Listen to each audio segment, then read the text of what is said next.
up, Eddie? John, good to see you, my brother. Looking fresh, looking fresh. Thank you, appreciate it. Everything blessed? Yeah. How are you? Sweet. I wanted you to come see this restaurant. Yeah, I'm very impressed. Ito's the chef. It looks like one of those fancy steakhouses, but it's not. You won't know the difference here. You won't know the difference. So I looked at the menu. There's a vegan octopus now too. Vegan octopus, vegan pork, vegan beef. Let's sit down. I want to learn about that. Vegan chicken, you know. Vegan chicken? Yeah. Do they make the same sounds or no? No, but you won't know that. You won't tell the difference sounds. between the taste. Silent. All right. I feel like we need to make a blessing here over this food, but we're eating over here. I mean, you know, we should get the chef, but the chef here, Ito, actually has taken a vow of silence for 20 years. He hasn't spoken a word in protest against animal cruelty and people that eat animals. Everything here is plant-based. It looks like the real thing. These shrimps, the texture, it's amazing how they formulated the same feel, taste, and texture as real shrimp, but it's made of yams. These French fries are made from the yucca root plant. So I guess there's more minerals. You know, it's easy to be vegan when whoever is making the food knows how to do it the right way. Yeah, a lot of people think it's eating like all salads. It's not that way. I mean, you can have a beef stroganoff, but really it's like mushrooms instead of beef, and it tastes better than the real thing. I'm a vegan enthusiast, so I'm not 100% vegan. I do eat meat. I try to reduce the amount of meat I'm eating, and when I do eat meat, I try to find meat that the animals weren't tortured, the animals weren't fed, you know, toxicity, pesticides, herbicides, rodenticides, you know, grass-fed, organic. But you know, the more that the restaurants, the more people that do it, it's better for the environment, you know. And I support it, you know. I try to support it. My body, I feel like I need meat sometimes, you know. So you know, the way I feel about vegan, if people wanted to go mainstream, then they have to supply the means for people to be able to do it. If you want to eat stuff like this is not accessible food. You're not gonna get away with this for $3.99. What you can get for $3.99 is a Subway, you know, some kind of a pork sandwich or whatever. They change it every day. Oh, I think I have seen it. You see? boom. Well, no, it's not possible because nobody has it. Oh. If you, and I'll type in my Instagram and I'll follow you back and then I'll connect you guys. Yeah, cool. But what this is essentially is Instagram came out with this thing called name tags. And the name tag, it's actually inside of the app. It's just because you haven't updated your app, you don't have it in the search, but it's been around since like October. And when you do the update, then when you go here to the search, you'll see that little square thing to start scanning. But let me show you how to find your own name tag. So you go here and you click on yourself, and then you click the little 3 stripes here, and then you hit name tag, and it'll populate. So all I did is I took that image, and now I'm printing it on vinyl. And then imagine, like, I'm gonna fold this. Yeah, go for it. So imagine if I could make you like 5 or like 1,000 stickers to give away at the event with your name tag. So when they come, they can stick it on, or they can buy it with the case, a brand new case, but you know, and stick it on that. Downtown And LA. we're literally crossing the bridge over Figueroa right now, which is my main headquarters to my parent company that focuses on product design, manufacturing, and logistics, City Global, cityglobal.com, headquartered in this building over here, which I'll show you guys. You got the downtown skyline here. Building with the orange stripe around it right there. So that's City Global. This one right here. That's City Global headquarters, the whole second floor right in here. Wow, that's huge. Yeah, it's cool. There's StubHub, NPR radios right here. UCLA extension classes are taught here. And you get the vibrations of downtown, you know? Yeah. Very inspirational down.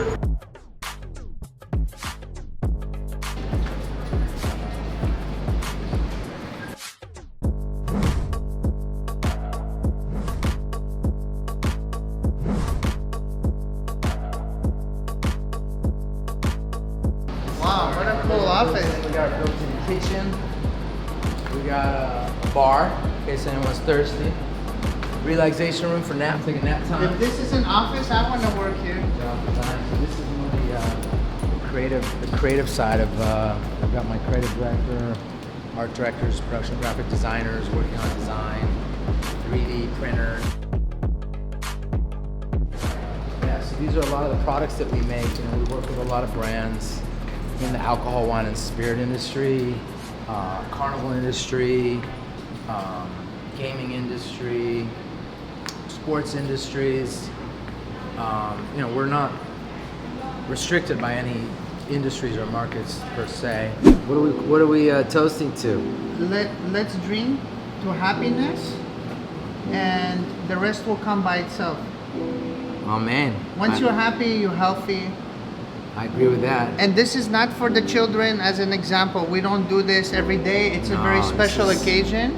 And I want to market with the toast for you and your health to your family as well. Thank you so much. Cheers. Cheers.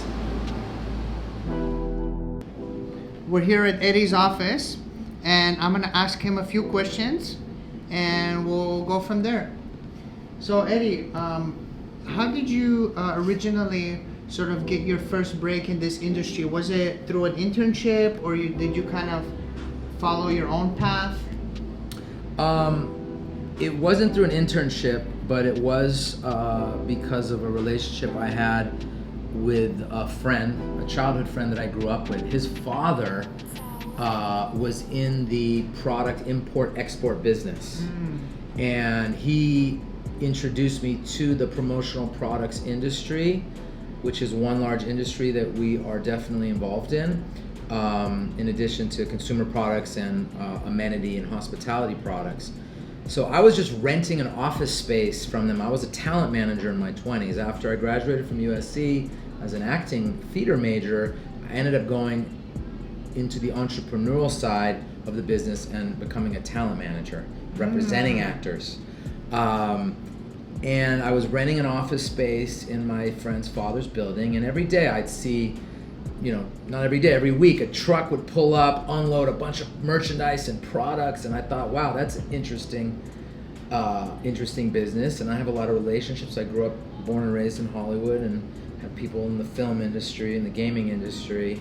So that's what gave me the first inkling and the first introduction. But there wasn't space for me to work at that company, so I pushed myself and I started my own sort of promotional marketing company. My management company was called The City Management. So then I just made it an incorporation, and then I called it The City Promotional Marketing and Manufacturing. The name of the company now is City Global, as it's sort of transformed over the years. And I just hustled, you know. I had a friend that was working at a hair salon.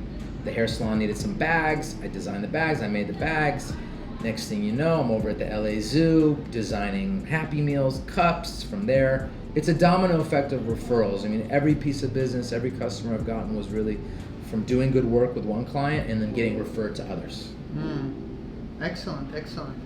So one of my other questions, what inspired you to do home goods for the band? So I was introduced to the soft goods category, as they call it, sort of, you know, blankets, pillows, home decor products, because years ago I had an opportunity to work with the airline industry, starting with the North American Airlines, United, Delta, and I was developing blankets and duvets and pillowcases and sleepwear for them. So that forced me to sharpen my sourcing and manufacturing experience, working with different factories all over the planet that focus on that product category in general. And then, you know, about 5 years ago, I was dreaming of one day starting my own direct-to-consumer brand, and I was looking for a white space in the market, and I noticed that there wasn't really a bedding or home decor brand that was rooted in streetwear culture and streetwear fashion, which is sort of the culture that I grew up in here in LA in the 80s and 90s. And that's when we gave birth to our brand Night Shift Goods. Yeah, I mean, I think there were other designer clothing brands that made sheets like Versace and stuff like that, but I feel like that's just probably like a little too pricey for most people. I mean, Very how much is a expensive. Versace sheets? Probably Thousands. a couple of grand. Yeah. So Well, you- they're silk, Yeah. probably. So So what is the price point of your product? I mean, in average, on average, is it attainable for most people? yeah. I mean, sort of our mid-tier line is, you can get a quilted comforter, 2 pillowcases for the bed for under $200, Oh. $150 to $200 for the bed set. That's our mid-tier line. We do have a high-end pinnacle luxury line, which is different fabrics, different makeup, which are a higher price point. I think it's important to have products that are affordable to the masses as well. I really like the bamboo ones. Like the material, it's so soft and it washes really well and it lasts really long. Yeah. Yeah, and I think it's good for the planet too. No, bamboo. Bamboo's very sustainable. Yeah, if it's Yeah. farmed properly and manufactured in that manner. Cool. Last thing, and this is a more of a difficult question, and I think where you can sort of share with us. What do you use as your light at the end of the tunnel when things get hard? Yeah, I mean, look, if you're healthy and you're not battling any illnesses, you have to put things in perspective. And if you're parents and you have family, brothers and sisters, family to rely on, I think that's critical, and having good friends as well. But at the end of the day, I feel like you have to love yourself and focus on your own mental health and physical health so that you can weather the storms when things get rough. I used to be a lot more reactionary, get very emotional about things. I think you have to remember that, like I said before, the universe is always conspiring in our favor. So if it gives you a challenge or something traumatic happens or you suffer trauma, it's hard to figure out the reasons for it. But usually it opens the door for a new chapter in your life, new direction, new space for learning. So it's really just trying to stay positive and knowing that everything's happening for a reason. You'll get back up and just focus on the positive and work. I mean, so many bad things happened when I was growing my business, people not paying on time or not paying at all, orders getting lost, and in the moment I thought it was the end of the world. But then if I look back, that taught me valuable lessons, or it led me to work harder the next time, where I ended up winning a big client or a big account because I was more aware and more experienced. So I agree. when you're starting out, you just have to try to not have tunnel vision and look sort of big picture at all these things that are happening, and have faith that the universe is conspiring in your favor no matter what. Well, I want to thank you for being on my show today. We had a good time. My pleasure. Thank you for Such lunch. an honor. Thank you for showing us your office. And I'm sure we're going to hang out more Yeah. soon. And You got to come with us to Europe. Well, it's We complicated. got to get you out there. It's complicated, but maybe if we go with the families, Why not? we can bring the families there, Bring them along. and they like it over there too, Perfect. All right, my man. Thank you. My pleasure. You've been awesome. Thanks for coming down. Thank you. Anytime.